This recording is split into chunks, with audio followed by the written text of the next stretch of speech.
So, you might have heard that Yellowstone National Park is sitting on top of a giant supervolcano. That's a reason why the area can boast powerful geysers and hot springs. But it also means that underneath Yellowstone, there is an enormous magma chamber. In 2015, researchers from the University of Utah found out that this chamber was much bigger than everyone had previously thought. They even found one more reservoir with magma under the top one. Apparently, the more spacious the chambers are, the more magma they contain. Together, the two reservoirs store a glob of magma that could easily fill the Grand Canyon not once, but 11 times. But you know the most worrying thing about the magma chambers? They tend to push against the ground above them. As a result, the land in Yellowstone rises about 1 to 2 inches a year. On top of that, Yellowstone has the status of an active volcano, and its volcanic explosivity index, yes, there is one, is 8 out of 8. Such a high number means that if this volcano erupted, it would be an apocalyptic event. To put it into perspective, the eruption of Pinatubo in the Philippines in 1991, which is considered the most powerful in living memory, was given a mere 6 on the volcanic explosivity index. Ha, loser. Now, let's figure out if there's anything to worry about. In March 2023, the University of Utah seismograph stations recorded 354 earthquakes in the entire region of Yellowstone National Park. Sounds like a lot. But keep in mind that the most impressive event of the month was a mini earthquake of magnitude 3.7. It was part of a swarm of 106 earthquakes that began on March 29th and continued until the end of the month. Yep, earthquakes apparently also come in swarms, so be aware. Experts say that Yellowstone's seismic activity is, well, kind of more active than usual, but it's really nothing serious. A geophysicist working at Yellowstone Volcano Observatory called Michael Pollan claims that the volcano won't erupt anytime soon. For this to happen, there must be enough magma ready to erupt beneath the surface. Whew. There should also be enough pressure to cause this magma to rise. But neither of these conditions exist today. According to the expert, Yellowstone is stable now. At the same time, Pollan and his team are keeping track of all kinds of underground activity, looking for warning signs of possible eruptions. Some of them can be the frequency of earthquakes and ground deformation. Thousands of mini earthquakes, coupled with extreme changes in the surface of the ground in that area, can be alarming. The team also monitors the temperature of the park's thermal features. That's another noteworthy sign of a potential disaster: park-wide changes in geyser activity, as well as gas and thermal emissions. So, despite the media claims that Yellowstone is due to erupt soon because the last eruption happened 70,000 years ago, that's not how volcanoes work. Experts say that it's one of the most popular misconceptions about volcanoes. They don't follow timelines. If a supereruption did happen, though, the most worrying thing for us would not be the lava flows, and not an earthquake that would most likely accompany the natural disaster. No, the worst consequence of such a supereruption would be ash and ashfall. Let's have a look at what it was like when the Yellowstone volcano erupted many years ago. There have been at least 3 supereruptions in the history of the volcano. The most powerful of them was 2,500 times more devastating than the terrifying eruption of Mount St. Helens in Washington state in 1980. As for the most recent supereruption, it was dubbed the Lava Creek eruption. It formed the Yellowstone caldera after spewing out an insane amount of dust, volcanic ash, and rock into the air. Recently, scientists have also learned about 2 other previously unknown supereruptions that happened around 9 and 8.7 million years ago. The younger of the 2 is now considered to be the largest recorded event of the whole Snake River Yellowstone volcanic province. Anyway, let's have a look at what was going on all those millions of years ago. Because I wasn't around then, so we're all assuming this stuff based on evidence. The first signs of the disaster appeared long before the catastrophe broke out. For thousands of years, the heat had been welling up from within the planet's insides. It had been melting rock beneath the planet's crust and leaving behind huge chambers. They were filled with a pressurized mixture of semi-solid rock, magma, water vapor, and different gases, including carbon dioxide. All this scorching underground soup was expanding since more and more magma arrived with time. The land over the volcanic system was rising upward almost unnoticeably. A year before the supereruption, Yellowstone gave a warning, a burp maybe, but that long ago there was no one who could interpret these signals. Plus, those alarming processes were mostly going on underground. For example, decompression releases gas bubbles. While bursting, such bubbles can often power particular kinds of eruptions. Months before the eruption, small-scale earthquakes became more frequent and more intense. The ground in many spots all over the supervolcano got hotter than it used to be. Surface lakes and groundwater also became warmer. If people had been around at that time, they would have noticed unusual steam fogging in that area. Not long before the eruption started, the growing pressure pushed the ground over the magma chamber up. This created a dome-shaped uplift. Narrow cracks started to open along the edges of this dome. Imagine opening a bottle of soda after you've shaken it. Something like that was happening near the volcano. Think Mentos and Diet Coke. The pressure was released through the fractures when gases were bursting out from under the surface.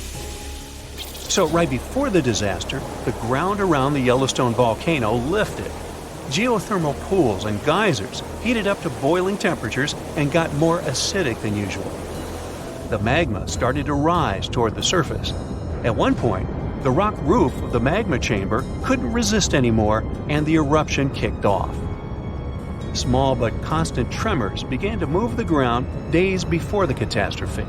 But the real shaking didn't start until several minutes before the eruption. With a deafening roar, a massive column of lava and ash hurled up into the air. Within several minutes, a pyroclastic flow rushed across the area at a hurricane-force speed. Such a flow is a liquid mixture of half-solid lava pieces, volcanic ash, and hot, expanding gases. It looked like an extremely hot, toxic snow avalanche. With a temperature of about 1,300 degrees, it was burning everything in its path. The volcano kept pumping ash for days on end.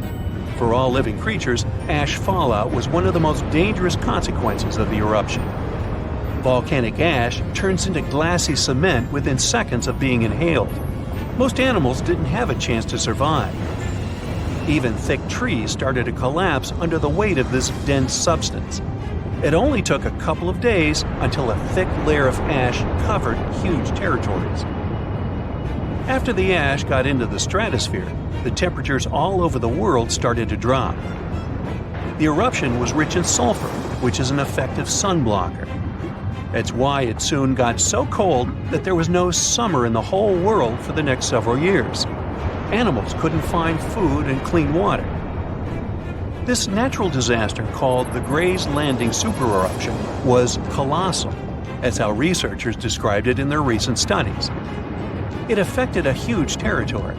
The streams of lava enameled an area as large as New Jersey in scorching hot volcanic glass. It instantly sterilized the land surface, wiping out all the plant life that had been thriving there before. Now, if such an eruption were to happen these days, it would cover Colorado, Utah, and Wyoming with almost 3 feet of toxic volcanic ash. Many regions would be plunged into darkness. Even the coast, where most Americans live, would experience problems with the spread of the ash cloud. It would destroy crops and contaminate pastures, ruin power lines and electrical transformers. Well, so I'm sure you'll agree with me, it's a good thing that such a disaster isn't expected to occur anytime soon. Hey, we got enough other stuff on our plate. So, you notice anything weird? Recently, there have been alarming changes in the water levels in different parts of Yellowstone Lake. At the same moment, the water level can be rising on one side of the lake and falling on the other. Ooh, it looks as if the lake basin gets lifted by some underground forces. Can it be a sign of a looming disaster? Geysers, mud pots, and hot springs turn Yellowstone National Park into some extraterrestrial world, and all these wonders are fueled by a mighty supervolcano. Supervolcanoes produce super eruptions. When it happens, they launch more than 240 cubic miles of ash, molten rock, and hot gases up into the air. To make it easier to imagine, 4 super eruptions could fill the Grand Canyon to the brim. The Yellowstone giant was thought to be responsible for at least 3 enormous eruptions and countless smaller ones. In that region, the volcanic deposits are scattered over tens of thousands of miles. Scientists believe they had been created by many weak eruptions. But after doing more research, experts found out these deposits had been left by 2 previously unknown super eruptions. Those probably took place about 9 and 8.7 million years ago. This discovery means that the area around the Yellowstone volcano used to face a super eruption every 500,000 years. But over the last 3 million years, the hotspot has seen only 2 super eruptions. It makes scientists believe these catastrophic events are slowing down, or just maybe one is overdue. Anyway, if the Yellowstone supervolcano went off with as much power as it had 2.1 million years ago, it would spit out more than 588 cubic miles of boiling lava. That's more than 4,500 times the volume of Sydney Harbor. That's a lot of lava. Whether it's likely to happen or not is another question. There's no doubt that something is going on with the volcano. The water level changes in Yellowstone Lake mean the caldera is lifting under the surface. And the caldera is what's left over after a volcano erupts and then collapses. The Yellowstone caldera is not just going up, creating a dome-shaped uplift. It also moves up and down in a kind of breathing motion.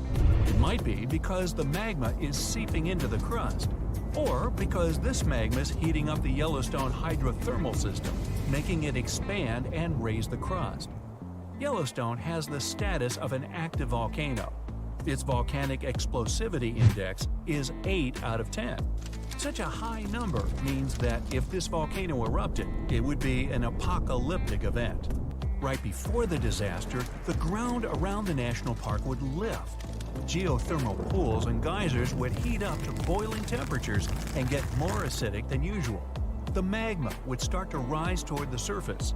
At some point, the rock roof of the magma chamber wouldn't be able to resist anymore, and the explosion would kick off. A massive column of lava and ash would shoot up to a height of over 16 miles. After that, the volcano would keep pumping ash for days on end. The mixture of lava, ash, and gas would be hotter than 1,800 degrees Fahrenheit. It would travel through the area at a speed of 300 miles per hour, faster than a racing car. The air near the center of the eruption would heat up to 570 degrees Fahrenheit.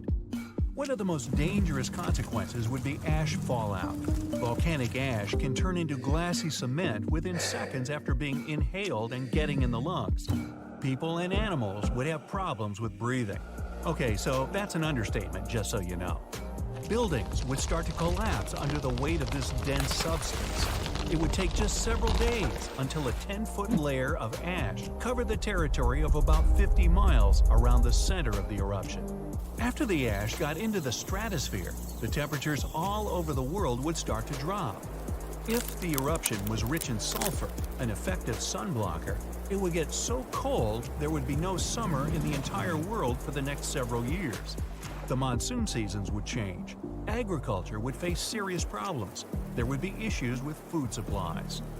Over the past 50 years, the Yellowstone caldera has risen almost 2 feet. It shouldn't alarm you, though.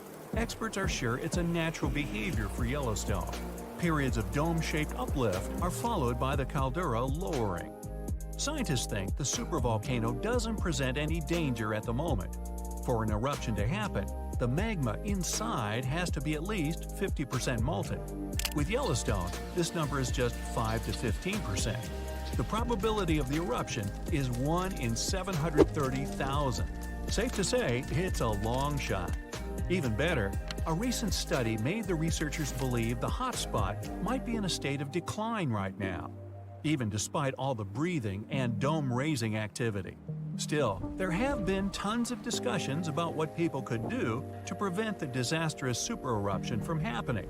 And the most popular and seemingly effective idea was to cool the Yellowstone supervolcano down. Unfortunately, there's a catch. The volcano leaks out only 70% of the heat which comes from its magma-filled chambers, but the rest of the heat stays inside. As soon as it reaches a particular threshold, the volcano erupts. If it was possible to extract at least 35% of the Yellowstone volcano's heat, the eruption could be avoided. The cooler the magma is, the thicker and stickier it gets. It stops being so fluid and doesn't try to get out to the surface anymore. After considering these facts, NASA scientists came up with a plan. They suggested drilling a 6 miles deep well and pumping down cold, pressurized water. The temperature of the water that would get back to the surface would be approximately 662 degrees Fahrenheit. This way, the heat would be gradually extracted from the volcano. And if a geothermal plant was built on the site, it would generate plenty of electric power. It would be very simple to produce, and its price would be very alluring, about 10 cents per kilowatt hour. At first glance, it was an amazing idea. But sometime later, it started to receive a lot of criticism. Imagine drilling through the Earth's crust, getting deeper and deeper, and then wham bam, you hit a hypothermal pocket. Uh-oh, get ready for a catastrophe. This can release gases that are likely to cause a series of super powerful explosions. In the worst-case scenario, it may even trigger a full-scale volcanic eruption. Now, you already know about its catastrophic outcomes, from fountains of lava and avalanches of molten rocks to climate changes all over the globe. Yeah, not good. Or let's say you're drilling a well to deliver cold water to the volcano, and then you suddenly hit its magma chamber. In this case, instead of cooling the giant down, you'll make the top of the magma chamber much more fragile than it used to be, and the whole construction will be at risk of collapsing at any moment.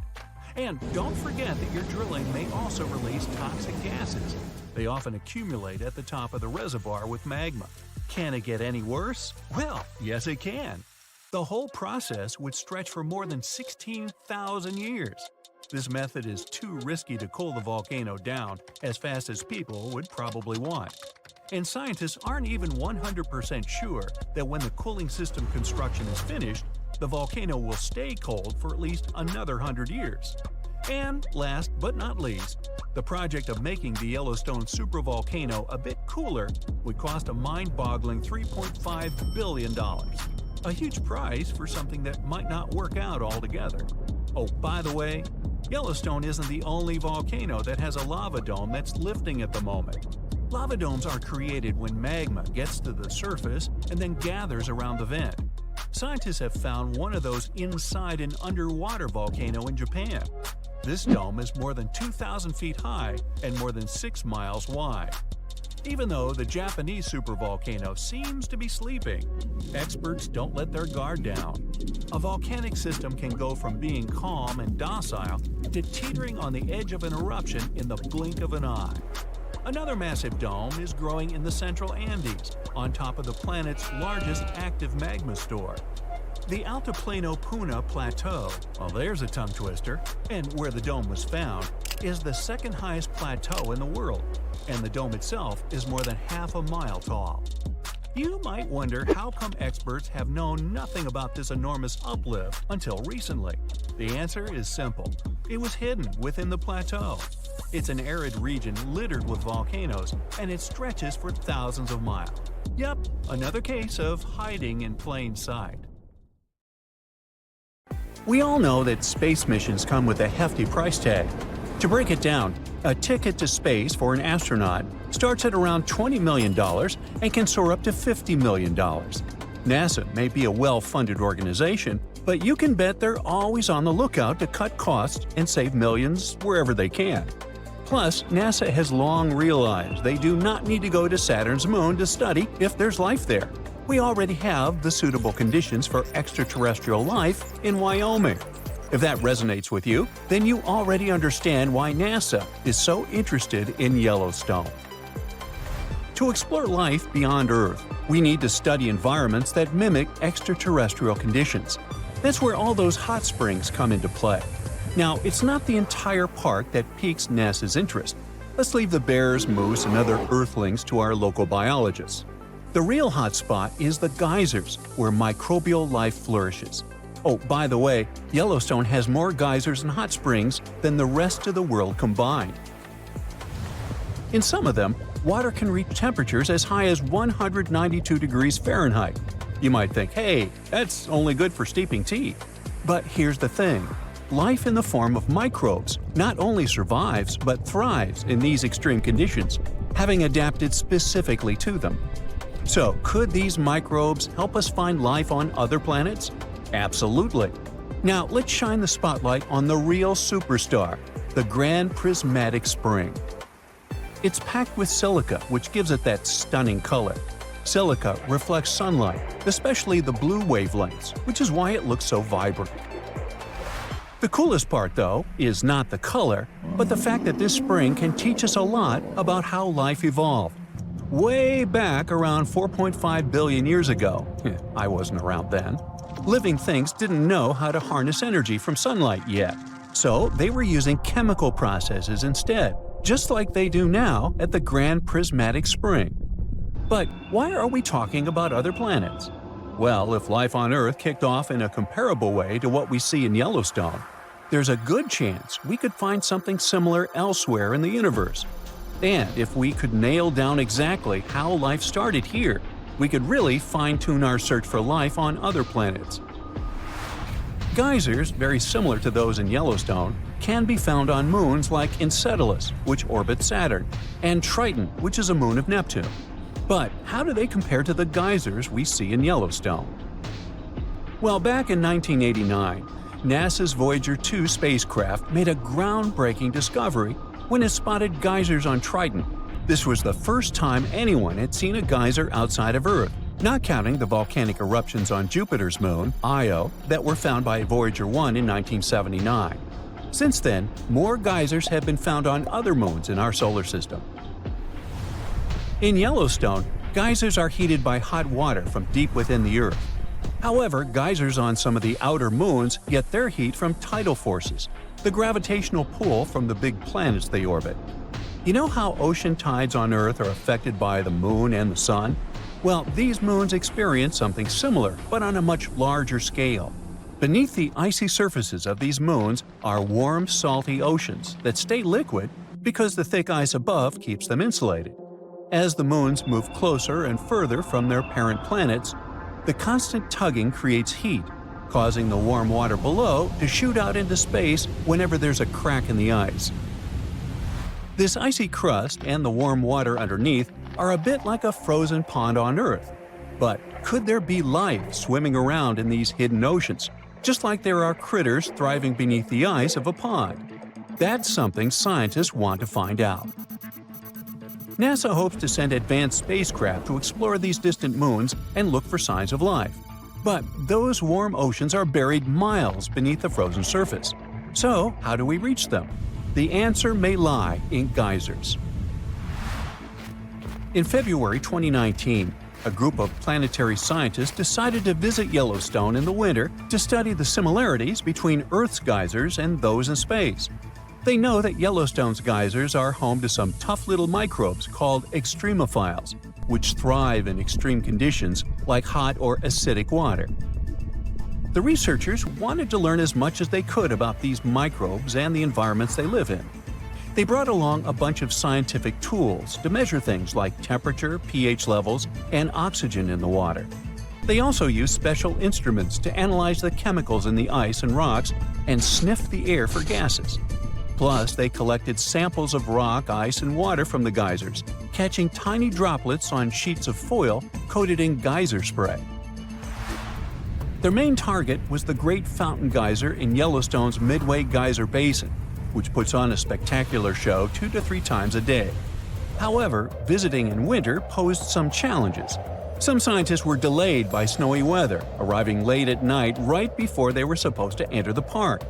Then their SUV got stuck in a snowdrift and had to be rescued by a snowplow. The next day, riding in a snow coach, the team had to trudge through deep snow for nearly a mile to reach the geyser, keeping an eye out for elk, bison, and even bears. As they made their way to the Great Fountain Geyser, they took breaks to gather samples and measurements from other interesting pools along the way, like Lemon Pool and Surprise Pool. Even though Yellowstone feels remote, it's not nearly as far away as places like Enceladus and Triton. It's a unique natural laboratory that can teach us a lot about life on Earth and potentially beyond. Oh, as for labs, the Great Prismatic Spring may count as one. Look at these guys. Under the microscope, they look like matches. Their official Latin name is Thermus aquaticus. They live in this hot spring, and these bacteria have saved millions of people's lives. Now, if you're skeptical about what I just said, then you need to know that these bacteria help to create the basis of PCR tests, widely used in today's medicine to give fast and precise diagnosis. Back in the 60s, a microbiologist named Thomas Brock was exploring the park's superheated thermal pools and stumbled upon something amazing. Brock was super interested in bacteria that could thrive in extreme conditions. During his 10-year journey studying geysers and thermal springs, he found a microbe in a spring called mushroom pool that could survive in nearly boiling water. This little guy, Thermus aquaticus, turned out to be a game changer for science. Why? Well, it's crucial for a technique called PCR, also known as polymerase chain reaction, which is used to quickly make copies of DNA samples. Before Brock's discovery, this process was tricky because the heat could damage the enzymes that hold DNA together.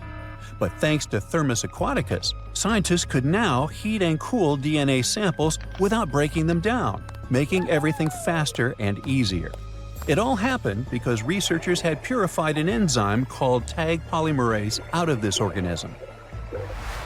Those Yellowstone microbes could also be your new go-to for a delicious and sustainable breakfast. A unique microbe was discovered there during some NASA-funded research, and it's now being transformed into tasty vegan breakfast patties and cream cheese.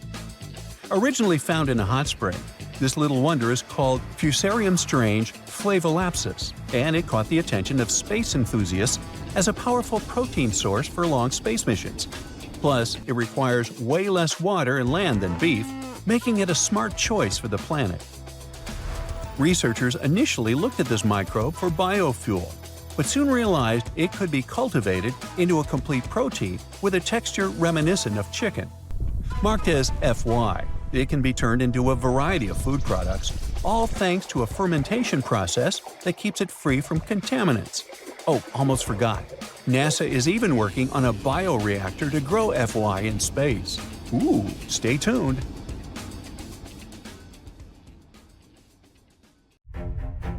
The latest super eruption of Yellowstone occurred 640,000 years ago, and it was long before Homo sapiens saw the light of day. But we were around during another, no less devastating natural disaster. This super eruption took place on the island of Sumatra around 74,000 years ago. That's when an erupting supervolcano wreaked havoc on huge territories, sending up plumes of debris and ash that spread for thousands of miles and caused temperatures on the planet to plummet. The effects of this super eruption were visible as far away as southern Africa. Experts believe they could have impacted early humans there. By the time the volcano erupted, our ancestors had already been using stone tools and had likely known how to produce yarn. And some specialists even think that the Toba super eruption was so powerful it could push our ancestors to the brink of extinction. They claim that Toba might be the largest volcanic eruption to occur on Earth within the last 2 million years. The eruption disgorged so much pyroclastic rock it would be enough to cover the entire United States to the depth of a one-story house. About a third of that deposit piled up on northern Sumatra, while a lot more ended up beneath the floor of the Indian Ocean. The super eruption left an elliptical crater lake around 60 miles long. The caldera is so large it's hard to feel that you're indeed in a volcano. Pumice deposits from the eruption remain in the canyon walls and go deep below the ground. there aren't many arguments about the amount of pumice and ash involved in this disaster. At the same time, experts aren't sure how much sulfur ended up in the atmosphere. Even some sulfur layers in the polar ice could be potential candidates, but so far, scientists haven't found any connection between them and Toba. But let's get back to the dramatic impact the super eruption had on early humans. It turns out some not only survived but even thrived after this natural catastrophe, at least judging by the artifacts they made during and after the eruption. The disaster might not have posed a serious threat to those of our ancestors who took refuge along the coast. Genetic evidence hints that modern humans descend from a few thousand people that ventured out of Africa around 60,000 years ago. Why just a few thousand? According to some experts, the rest of our ancestors could have been devastated by the Toba eruption. After all, the supervolcano spewed out 1,000 cubic miles of dust and rock in a flash, leaving a scar in the ground that was dozens of miles wide. All that dust and sulfur Toba sent into the atmosphere potentially cooled the surface of our planet, which led to the appearance of glaciers and the lowering of Earth's sea levels. And since Toba might have had an important role in shaping humankind, scientists have been working hard trying to understand precisely how early humans reacted to this disaster. In 2011, several researchers found an enigmatic soil sample in South Africa's Pinnacle Point, an archaeological site overlooking the Indian Ocean. This sample contained some volcanic ash. After examining the layer, they found more than 400,000 artifacts left by early humans. Those ranged from heat-treated stone tools to signs of fire and animal bones. Based on this finding, the team suggested that early humans on the South African coast thrived after the eruption, living in that area for thousands of years and improving their tools. The region might have served as a refuge during and after the Toba eruption. A 2009 study suggested that the eruption could have lowered global temperatures by 14 degrees Fahrenheit. It would have made survival tough elsewhere in Africa. If there had been a volcanic winter, it wouldn't have been as cold along the coastline. On the other hand, newer studies claim that Toba spewed out so much sulfur into the atmosphere that the resulting aerosols could have stuck together, which would have limited their cooling effect in the long term. In other words, right after the eruption, temperatures would have plummeted, but only in some regions. And after 3 years or so, the effects of the eruptions would have calmed down altogether, becoming not dangerous to humans. Well, apparently, more research is needed. Meanwhile, let's figure out if we should watch out for any volcanoes these days. Last year, thousands of small earthquakes shook the ground near Iceland's Svartsengi geothermal power plant. Magma rose to the surface there, and now it has opened wide fractures slicing through the small town of Grindavik. The ground there is still swelling, and an eruption might happen with little notice. But of course, that's not all. Over the planet, 45 other volcanoes keep rumbling. For example, Italy's Vesuvius, that infamous thing that finished the city of Pompeii in 79 CE.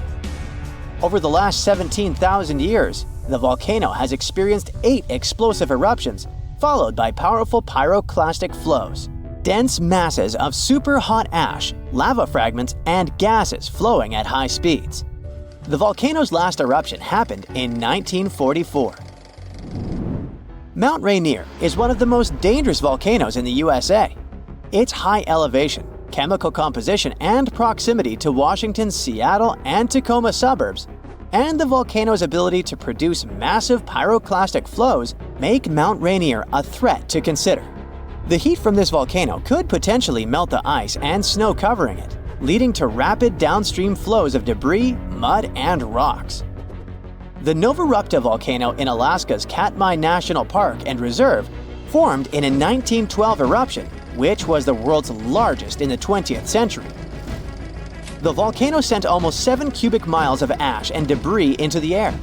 It also produced such a powerful ash flow that it created the Valley of 10,000 Smokes. Mount Pinatubo is located in a populated region in the Philippines.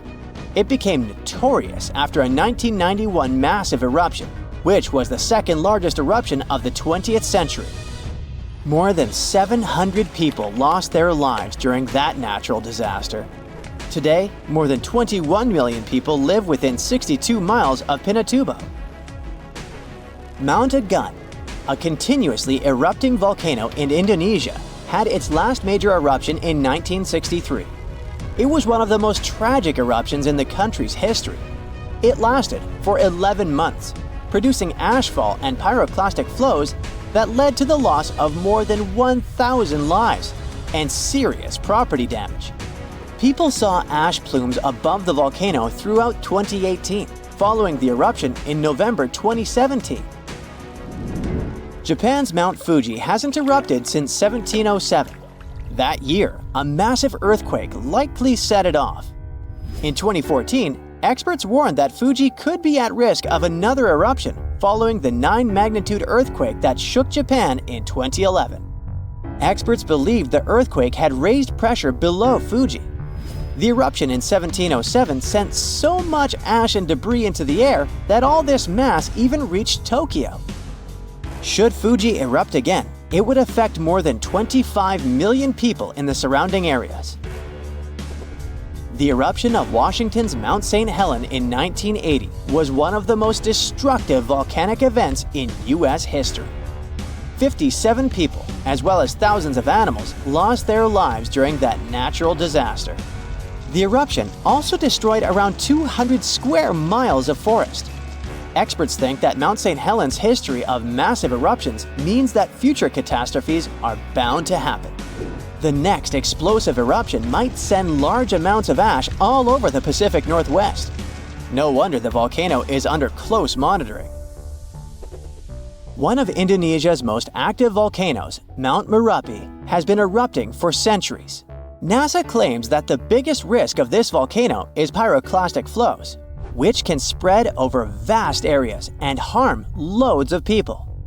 For the last time, Merapi erupted in January 2024, sending plumes of smoke into the air. These days, more than 24 million people live in the area surrounding this volcano. It's the 15th of January, 2022, 4:47 p.m. local time. It will start any moment. Here, do you feel these jolts? The South Pacific is about to experience one of the most powerful volcanic eruptions ever recorded by modern instruments.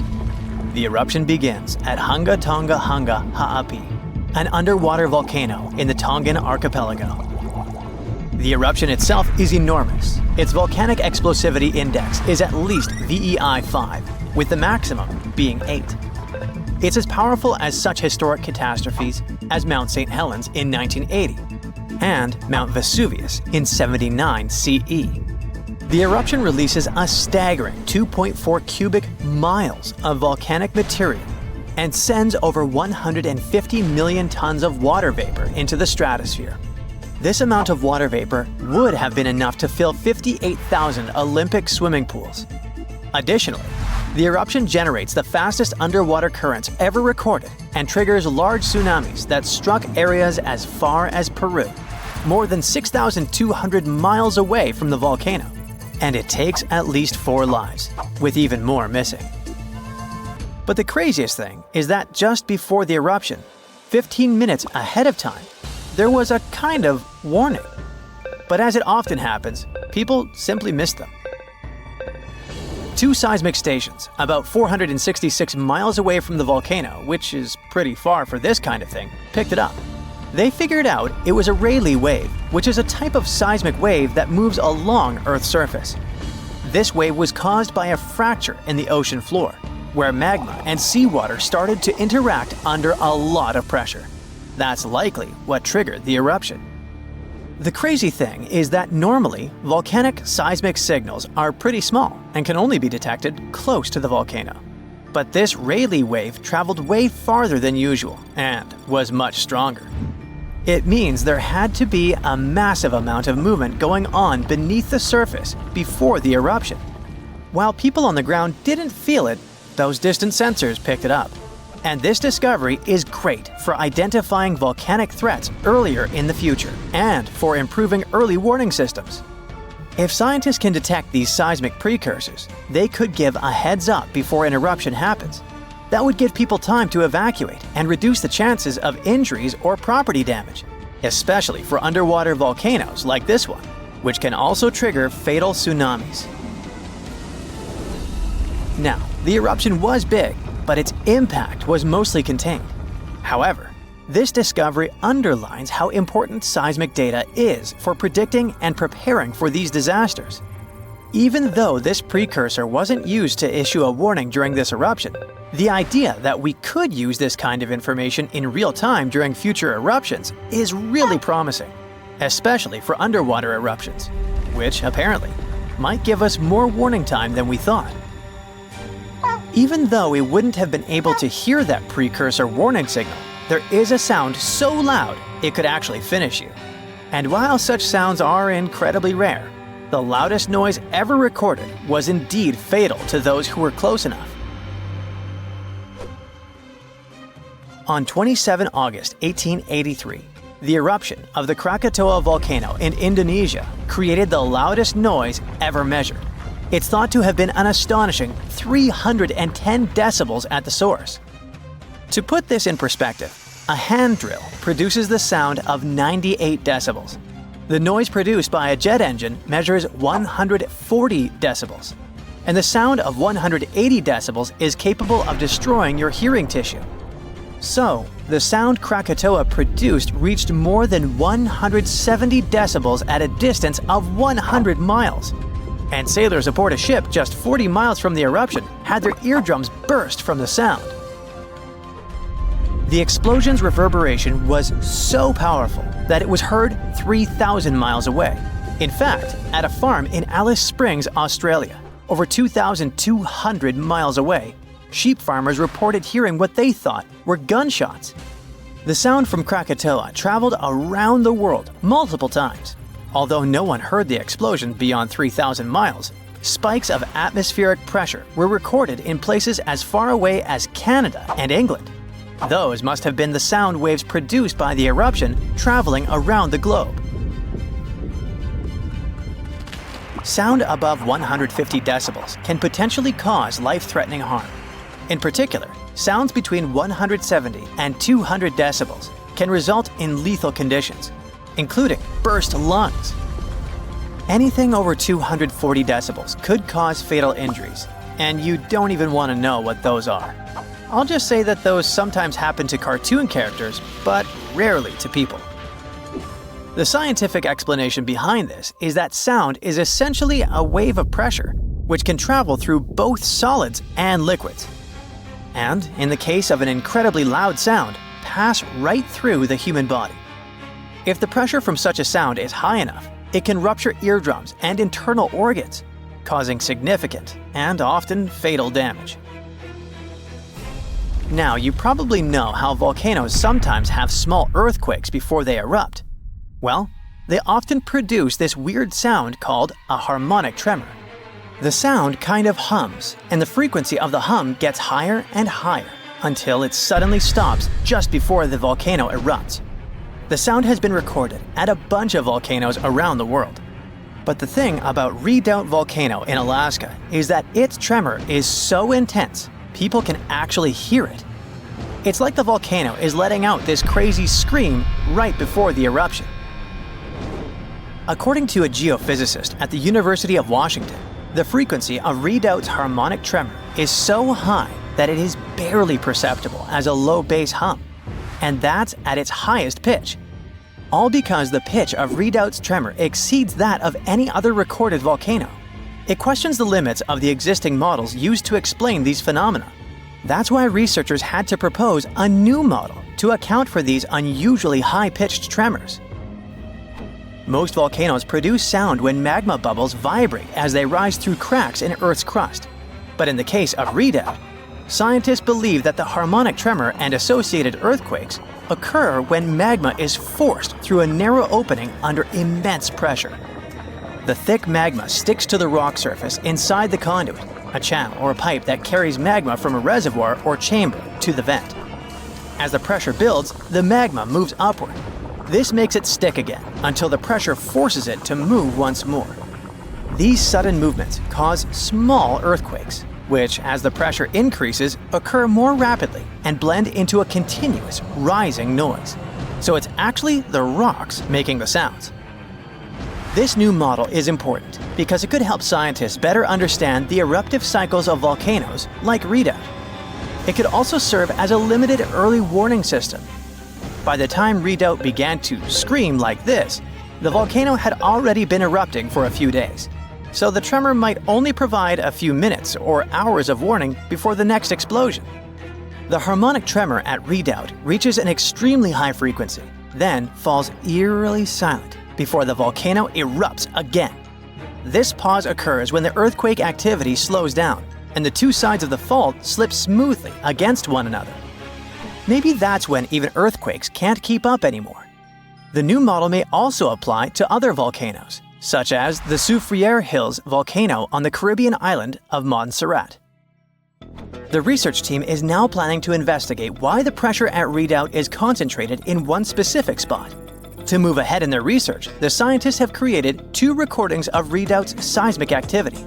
The first, a 10-second recording, compresses about 10 minutes of seismic sounds and harmonic tremors, sped up 60 times. The second, a 1-minute recording, condenses roughly an hour of activity, including more than 1,600 small earthquakes that had occurred before Redoubt's first explosion with harmonic tremor. These recordings could provide crucial insight into the dynamics of volcanic eruptions and the signals that precede them. The ground suddenly starts shaking. Clouds of gas start forming in the sky, making it dark during broad daylight. Bits of the ground start swelling, lifting, and even collapsing. These are the telltale signs of a volcano that is bound to erupt. And this is what could easily happen again with Mount Spur. It's only about 75 miles from Anchorage, one of Alaska's busiest cities. More than half of the population of the northernmost state of the US live there. There's also a huge amount of air cargo that passes through its international airport daily. So anytime a volcano this close to such a vital hub begins to get restless, people start paying attention.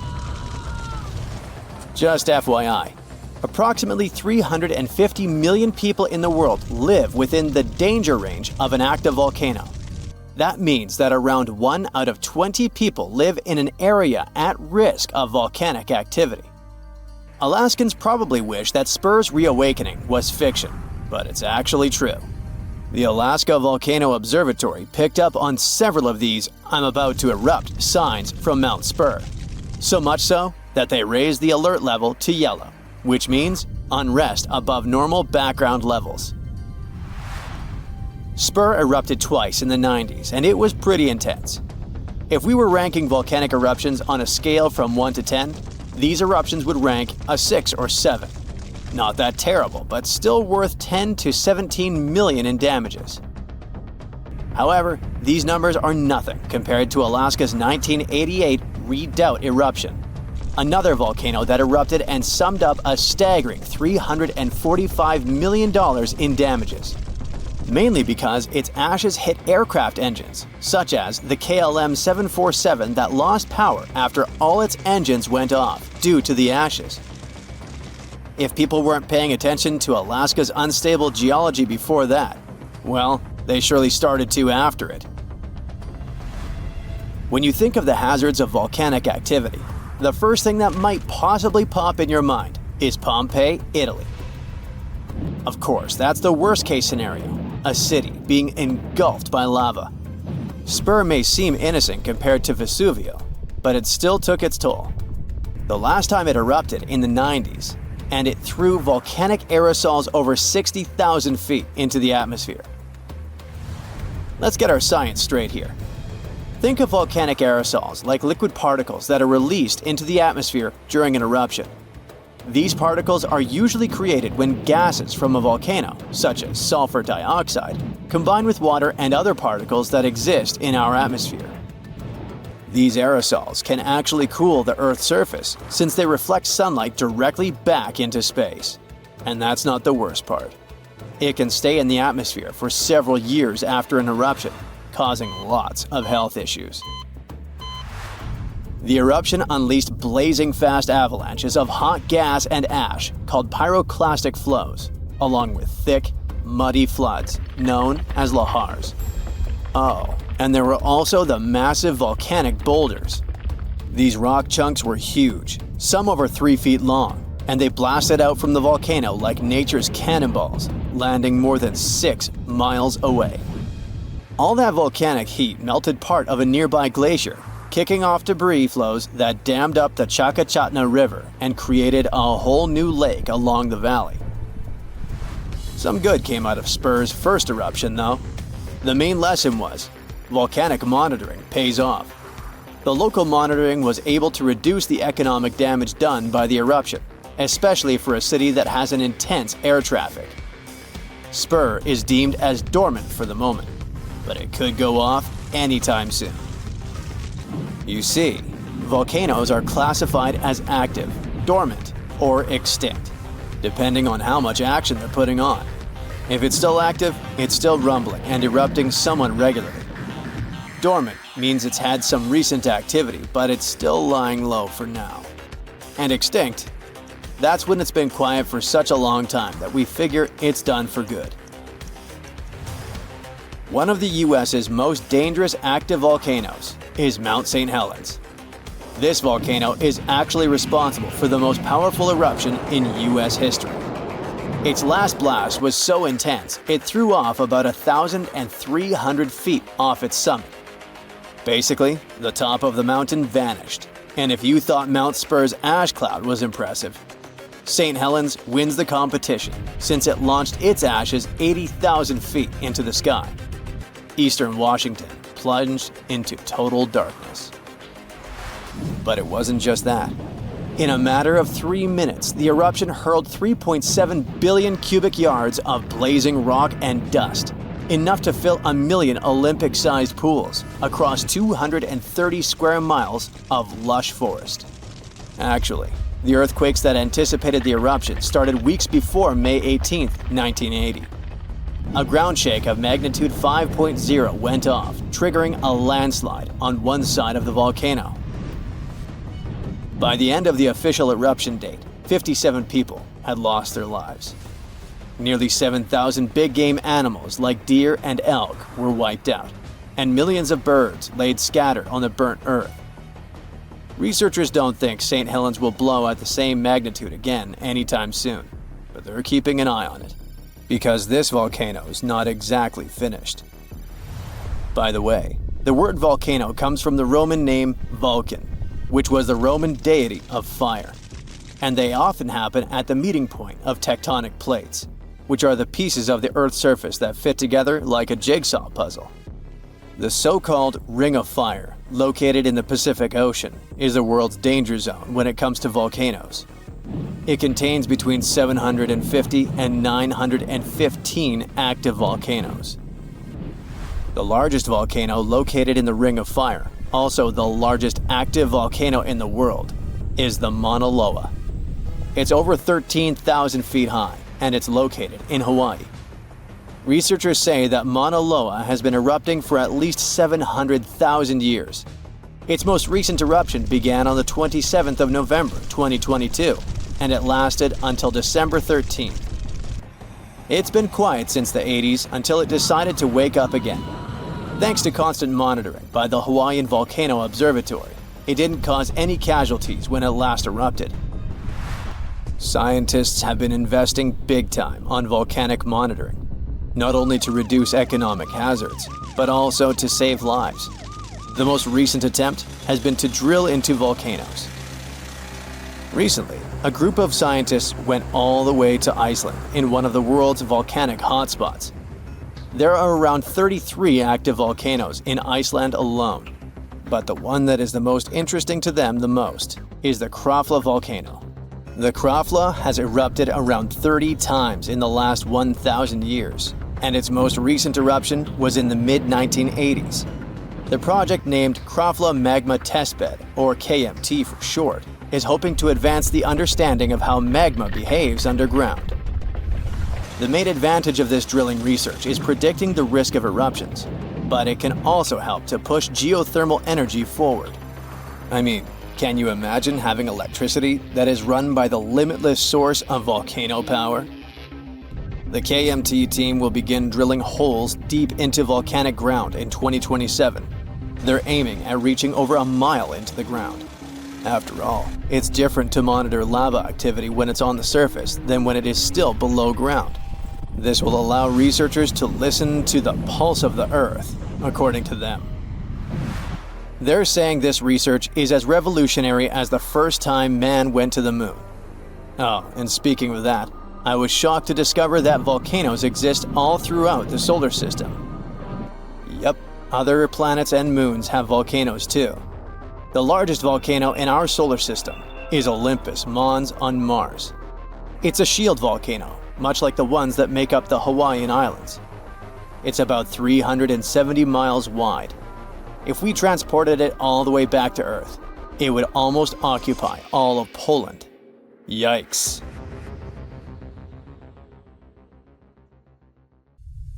These ominous rumbling sounds, the ground shaking under your feet. Wait a minute, that's my tummy. Or it might be Washington State's Mount Adams waking up. It's the largest volcano in the state by both area and volume, and it's recently started to show signs of life after staying silent for thousands of years. Scientists have noticed an alarming uptick in seismic activity around the mountain.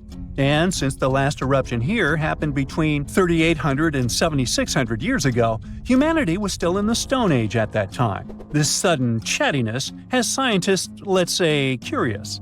The U.S. Geological Survey has hurriedly installed temporary seismic stations around Mount Adams to keep an eye on the situation.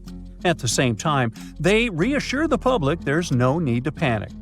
Mount Adams doesn't reach the height of the better-known Mount Rainier, and still it covers a massive area, making it Washington's largest active volcano. Interestingly, records show that before September of this year, Mount Adams had experienced an average of just one small earthquake every 2 to 3 years since 1982. And then, the Cascades Volcano Observatory and the Pacific Northwest Seismic Network detected a staggering 6 earthquakes in just 1 month, September. These quakes were all rather tiny, with magnitudes ranging between 0.9 and 2 on the Richter scale. It means they were so weak you wouldn't feel them at the surface. Plus, satellite imagery confirmed there was no ground deformation in the area. Now, at the moment, the USGS keeps Mount Adams' alert level at green or normal, so we shouldn't worry about the ground opening and swallowing towns and cities. But the most recent seismic blips have encouraged the agency to install additional equipment for more precise monitoring. Such an expanded network will help scientists notice even the smallest earthquakes, which will help them understand what's happening under Mount Adams. This extra equipment might also shed light on whether this recent activity is a signal of future eruptions or just a random anomaly. If Mount Adams eventually erupted, it would likely produce slow-moving lava flows rather than explosive eruptions like Mount St. Helens. After all, past eruptions have only led to lava flows that travel just a few miles from the volcano, so that's not what we'd need to worry about. A much more dangerous thing would be lahars. These are mud flows that can happen when volcanic ash, rock, and melted ice mix during eruptions. Lahars have occurred near Mount Adams without even eruptions. Rock, weakened by hydrothermal processes at the volcano's summit, suddenly broke loose, creating fast-moving, destructive mud flows. Exactly for this reason, the USGS categorizes Mount Adams as a high-threat volcano. While it doesn't erupt frequently, it still poses serious risks to nearby settlements. Another volcano we should carefully watch is Katla in Iceland. It's one of the country's most powerful and dangerous volcanoes. It last erupted over a century ago in 1918, but if it erupts again, it could be 10 times as powerful as another Icelandic volcano whose name I can't pronounce. See? That one erupted in 2010, completely disrupting air travel all over Europe. An eruption of Katla could release large amounts of sulfur dioxide, which could form sulfate aerosols in the atmosphere. Such aerosols reflect sunlight, which could even cause temporary global cooling. This phenomenon often followed catastrophic volcanic eruptions in the past. Although eruptions are common in Iceland, Katla's ash cloud would likely shoot higher into the sky and cover larger areas of Europe than that other one did. It would ground flights and negatively affect economies. If Katla erupted, it would also harm agriculture, water supplies, and air quality. In 2014, scientists noted that a large eruption could even cause a tsunami that might travel along Iceland's south coast and out to sea. But the potential impact of such a tsunami is still unclear. Katla tends to erupt on a regular schedule every 40 to 80 years, which means that another eruption is statistically very likely soon. That's why Katla remains under close scientific observation. The Canary Islands' Cumbre Vieja erupted recently in 2021, reminding people of its destructive potential. The lava flow from this eruption was devastating. It covered whole neighborhoods and flowed into the ocean, destroying more than 3,000 homes. Thousands of people had to be evacuated. But the craziest thing? Even though the damage was significant, scientists believe it could have been far worse. A massive eruption of Cumbre Vieja could have caused the volcano's entire western flank to collapse into the Atlantic Ocean, triggering a mega tsunami. This hypothetical tsunami could have potentially created waves hundreds or even thousands of feet high. They could have flooded coastlines around the Atlantic basin, including parts of the US and Europe. Luckily, recent studies claim that a collapse of that scale is unlikely. But even though the chance of a mega tsunami is low, scientists still think it's wise to prepare for possible eruptions because there's a chance of extensive damage.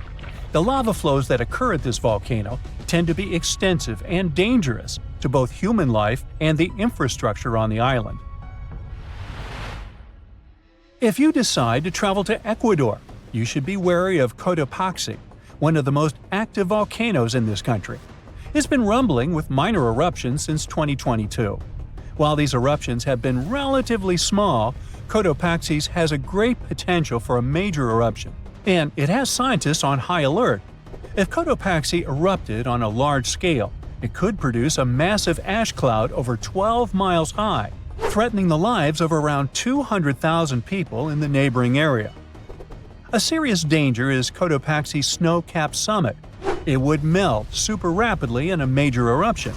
It could lead to destructive floods and landslides that would flow down the mountain and potentially reach populated areas. This combination of volcanic activity and glacial floods makes Cotopaxi a high-risk volcano. A powerful eruption could occur soon, or it could be years or even decades away. But monitoring efforts are in place to catch any warning signs. The next volcano we should watch out for is already infamous, Mount Vesuvius. Its catastrophic eruption in 79 CE destroyed the Roman cities of Pompeii and Herculaneum. Its last eruption occurred in 1944, but Vesuvius remains highly active and poses a great risk to nearby Naples, one of Italy's largest cities. A large eruption would threaten over 3 million people. Many of them live in the vicinity or even directly on the slopes of the volcano. If Vesuvius erupted, it would be an explosive event, with ash, rocks, and volcanic gas ejected at extremely high speeds. And even though such a destructive event isn't expected for a few hundred years, Vesuvius remains one of the world's most closely watched volcanoes. After all, it has a real potential to cause catastrophic damage in a densely populated area. Then we have Popocatépetl, often called El Popo. It's one of North America's tallest active volcanoes, which lies about 40 miles from Mexico City. Exactly this proximity to a metropolitan area with a population of 22 million people makes Popocatépetl especially hazardous. A large eruption could send a massive ash cloud over Mexico City, causing widespread disruptions. Ash could clog the city's drainage systems, contaminate water supplies, and even cause power outages by short-circuiting electrical systems. Plus, lahars could rush down the volcano, reaching nearby towns. Popocatépetl has been showing near-constant seismic activity since the early 2000s, and smaller eruptions are pretty common here. In early 2024, there were 13 recorded minor eruptions, which alarmed nearby towns. At the same time, volcanologists consider such eruptions normal for Popocatépetl. While talking about super dangerous volcanoes, we can't skip Yellowstone National Park. It houses one of the world's largest supervolcanoes. Its last massive eruption occurred about 640,000 years ago. But if this monster were to erupt today, the impact would be much more devastating for the entire planet. States closest to Yellowstone, including Montana, Idaho, and Wyoming, would be most affected, likely experiencing disastrous pyroclastic flows. These flows, which are made of a dangerous mix of lava, ash, and gases, can obliterate everything in their path. Large parts of the country would also be blanketed in volcanic ash, over 3 feet in some areas. On a global scale, an eruption at Yellowstone would send tons of ash and gases into the stratosphere, potentially blocking sunlight and causing global temperatures to drop for a few years. This would disrupt agriculture, collapse transportation systems, and create food shortages on a massive scale. Still, even though there's a popular myth that Yellowstone is overdue for an eruption, geologists clarify that this isn't true. Volcanoes don't follow precise timetables, and the activity at Yellowstone doesn't indicate an imminent eruption. So yeah, that's good news. Our planet's biggest and meanest supervolcanoes are waking up. When they erupt, you'll surely notice it, even if you live thousands of miles away from the epicenter. Scientists are worried we might not have enough time to prepare and deal with the consequences of a super eruption. There's some volcanic activity close to the Italian city of Naples. And no, it has nothing to do with the famous Mount Vesuvius, but with another volcano. This one is harder to see as it doesn't have a tall peak like Vesuvius. But don't let this bad guy trick you. It could be way more dangerous than its giant neighbor.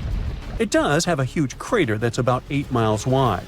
This volcano is called Campi Flegrei, and it's actually one of the largest volcanoes in Europe, sitting under the town of Assuali. So, Campi Flegrei erupted 39,000 years ago with a bang so massive it spread ash across the whole Mediterranean region. It also caused the temperature to drop by over 16 degrees Fahrenheit across Eastern Europe. It was the biggest volcanic eruption in Europe in 200,000 years. Since then, Campi Flegrei has had smaller eruptions, and the last one happened in 1538. Now the area is full of small craters, hot springs, and bubbling pools, and they're all proof that this volcano is still very much alive and brewing something. Since the early 2000s, the ground in the giant crater and the town nearby have been slowly rising by about 1 to 1.5 inches every year. There were at least 150 earthquakes that shook this supervolcano lately. In May 2024, there was a 4.4 magnitude in the area, the biggest in the last 40 years. Residents had to leave their homes and camp outside, fearing there would be more earthquakes. No one knows how Campi Flegrei is going to behave in the following months or years, but the authorities are organizing evacuation exercises to prepare the population just in case. The Italian volcano looks like an innocent kitten compared to the real giants like Yellowstone. For a volcano to deserve the title of a super one, it must be able to produce catastrophic-scale eruptions and eject huge amounts of magma, ash, and volcanic gases. The Yellowstone giant meets these criteria. Even though it moves from time to time, the Yellowstone supervolcano hasn't erupted for 640,000 years. But when it does wake up, it might erupt with incredible power, about the same amount as 10 huge nuclear power stations can produce. Under the ground, beneath Yellowstone, there's a super hot area full of molten rock called magma. As more magma moves into a big space called a magma chamber, the ground above starts to swell or rise. When the magma cools down, the ground falls. Between 2004 and 2009, the ground at Yellowstone rose by almost 10 inches, but then it started to slowly go back down in 2010. Scientists aren't sure if it's going to erupt anytime soon. There's also another big volcano called Long Valley in California that has been active since 1980, and it can be a really big threat. Scientists studying this supervolcano found out that before its biggest eruption, 760,000 years ago, the buildup may have taken less than a year. Now, that's bad news, because a supervolcano eruption can have a huge effect on the world, like the eruption of the Toba volcano in Sumatra around 74,000 years ago. It became the biggest volcanic eruption the Earth had seen in 28 million years. It covered parts of Indonesia, India, and the Indian Ocean with a thick layer of volcanic debris, almost like a 6-inch blanket. The amount of rock it spewed out was like stacking nearly 3 million Empire State Buildings. The giant crater it left behind can still be seen from space. All the ash and gases shot up into the air and blocked some of the sunlight. It caused a volcanic winter that lasted about 6 to 10 years. Some scientists think this eruption might have even affected early humans. Around the time Toba erupted, the human population took a sharp dip, and there were far fewer people. Some say this is why all modern humans come from a small group of survivors. According to the Toba catastrophe theory, most early humans in Europe and Asia didn't survive the cold and harsh climate after the eruption, but a lucky group lived through all that in Africa. Not all scientists agree with this idea, and some archaeological and climate records show a different story. Another volcano that changed the world in a big way was Mount Tambora in 1815. The next year went down in history as the year without a summer. It was cold and rainy, and there was snow and frost even in the middle of summer, especially in Europe and North America. This happened because the volcano sent out a lot of sulfur dioxide into the sky, which spread all over the world and made the planet colder. When Tambora erupted, it caused huge tsunamis that smashed homes and took the lives of around 10,000 people. Afterward, about 80,000 more people passed away because of the consequences the eruption had caused in the world. The cold weather ruined crops, so food became really expensive. And because horses were the main way people traveled, the cost of oats that they ate went way up too. Some people even think this led to the invention of the bicycle in 1817 as a new way to get around. The eruption made the Earth colder for about 3 years. Now, even though the Tambora eruption was so powerful, Krakatoa, another volcano in Indonesia, stole the show when it erupted in 1883. It was just easier to spread information about it through telegrams and photos. Its final blast was the loudest recorded sound in history, and people could hear it on 10% of the entire Earth's surface. The eruption started a tsunami with waves about half as tall as the Statue of Liberty. Now, if we only had 12 months to prepare for a supervolcano eruption, it would be really hard to store enough food and get ready. But don't panic just yet. Supervolcano eruptions are very rare, and the last one happened 26,500 years ago in New Zealand. Scientists think that a super eruption happens once every 100,000 years on average. But the sad part here is that the Earth doesn't follow a perfect timeline. There could be clusters of super eruptions with shorter gaps between them and then longer quiet periods. Since there have already been 2 super eruptions in the last 100,000 years, there's always a chance one could happen again sooner than we expect. Plus, although there are places like Yellowstone and Long Valley where we expect volcanoes to erupt, there are less obvious possible hotspots. In Chile, there's a volcano called Laguna del Maule that has erupted in the past and left behind a huge crater. Over the last 20 years, the ground there has been swelling really fast, rising up to almost 1 foot a year. Some people are worried that this could be a sign of a big eruption coming. But scientists say there's not enough magma yet to cause a super eruption. In Bolivia, the Rangelia volcano is also acting up. It's part of a group of volcanoes that have caused super eruptions in the past. Since the 1960s, the ground around Rangelia has been lifting, but the last eruption was 250,000 years ago.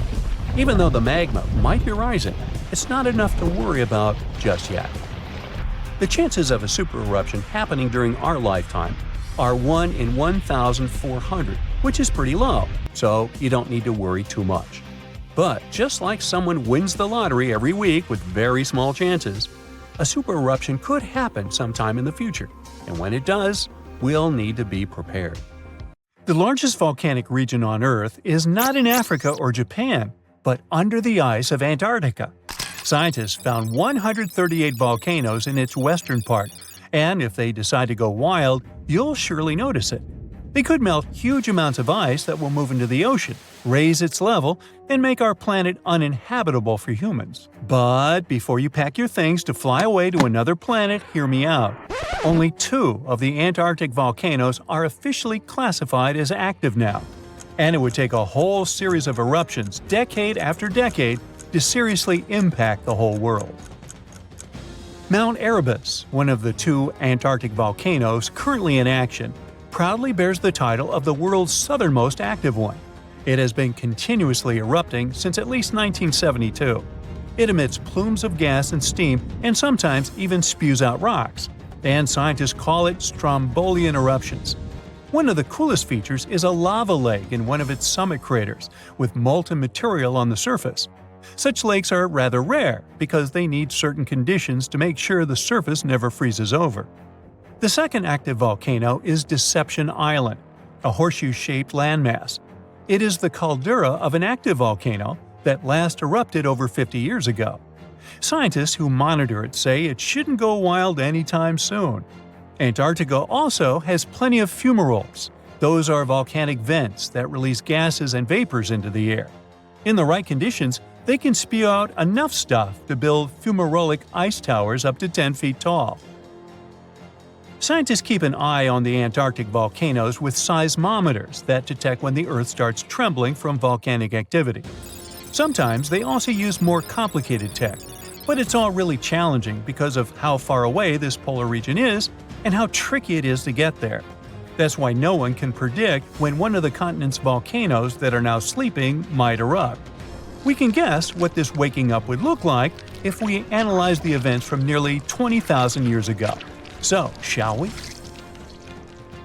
One of Antarctica's sleeping volcanoes, Mount Takahe, had a series of eruptions and spewed out a good amount of halogens rich in ozone back then. Some scientists say these events warmed up the southern hemisphere. Glaciers started to melt and help finish the last ice age. For these events to repeat, we'd need a series of eruptions with substances rich in halogens from one or more volcanoes that are now above the ice. It's an unlikely scenario, but since it already happened in the past, it's not completely impossible. As for volcanoes hiding under a thick layer of ice, it looks like their gases would hardly make it to the atmosphere, but they would be strong enough to melt huge caverns in the base of the ice and produce a serious amount of meltwater. The West Antarctic ice sheet is wet and not frozen to its bed, so this meltwater would work as a lubricant and set the overlying ice into motion soon. The volume of water that even a large volcano would generate in this way is nothing compared to the volume of ice beneath it. So, a single eruption wouldn't make a difference. But several volcanoes erupting close to or beneath any of the western Antarctica's big ice streams would. Those ice streams are rivers of ice that take most of the frozen water in Antarctica into the ocean. If they change their speed and bring unusual amounts of water into the ocean, its level will rise. As the ice would get thinner and thinner, there would be more and more new eruptions. Scientists call it a runaway effect. Something like that happened in Iceland. The number of volcanic eruptions went up when glaciers started to recede at the end of the last ice age. So, it looks like, for massive changes, several powerful volcanoes above the ice with gases full of halogens need to get active within a few decades of each other and stay strong over many tens to hundreds of years. Antarctica stores around 80% of all the fresh water in the world, and if they melted all of it, global sea levels would rise by almost 200 feet. And then we'd have to look for a new planet to live on. But this again is an unlikely scenario. It's more likely that the eruptions under the ice will lubricate ice streams and seep water into the ocean, but it wouldn't be the end of the world. A super strong, super angry supervolcano could do it though, and it has already happened in the past. Over 200 million years ago, the world went through a major makeover with not one, not two, but 4 massive volcanic eruptions in huge pulses. The supervolcano called Camp had been erupting over and over for 600,000 years. It all happened in Rangelia, a large chunk of land that used to be a supermassive volcano stretching across what's now British Columbia and Alaska. And it wasn't the lava or the volcanic ash that ruined the environment. The eruption made carbon levels skyrocket. The planet would never be the same again. This volcanic activity might have helped dinosaurs grow from cat-sized critters into giants we saw in Jurassic Park. It kicked off a 2-million-year rainy season. It made the whole world hot and humid, and the dinos just loved it. Researchers dug deep into sediment layers beneath an ancient lake in Asia to uncover these secrets. They found traces of volcanic ash and mercury, clear signs of those epic eruptions. There were carbon signatures showing huge spikes in carbon dioxide levels. It made the atmosphere toasty, and the rain poured down. So the bad news is, another eruption like this could happen. The supervolcano beneath Yellowstone National Park has been sleeping for nearly 70,000 years. But if it wakes up, it would be many times more catastrophic than the eruption of Mount St. Helens in 1980. It's considered the most disastrous volcanic eruption in U.S. history. It followed 2 months of earthquakes and injection of magma below the volcano that weakened and destroyed the entire north face of the mountain. The eruption column went 80,000 feet into the atmosphere and spread ash over 11 U.S. states and several Canadian provinces. The last Yellowstone eruption was 1,000 times greater than that. The ground above Yellowstone sits on a hot spot made of molten and semi-molten rock called magma.